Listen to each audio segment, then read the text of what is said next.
Si kuning cerah ini tidak cuma cantik, tetapi bisa menjadi pahlawan herbal untuk kesehatan kulitmu dan kesehatan di dalam tubuhmu. Apa saja sih manfaat si bunga wedelian ini? Bunga wedelia atau bunga disebut jepetan kuku atau juga matahari mini karena bentuknya kecil mini ya seperti matahari. Ini sangat banyak manfaatnya bagi kita yang perlu diobati bagian kulit atau mungkin mengalami penyakit jerawat atau mungkin penyakit bisul.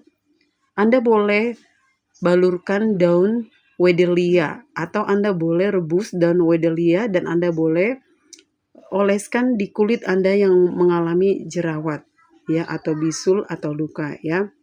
Dan untuk mengobati batuk ini juga sangat bagus. Anda boleh ambil daun wedelia ini lalu Anda rebus dan minum airnya. Bisa mengobati batuk, flu, demam, dan juga mengobati ginjal.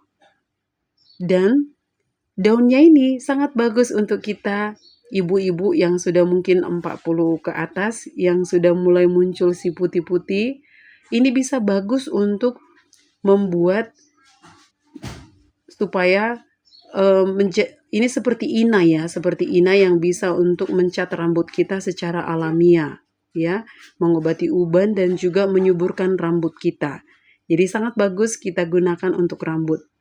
Nah, jadi ini tidak hanya untuk obat kulit tetapi juga untuk obat dalam. Anda boleh coba menggunakan bunga wedelia.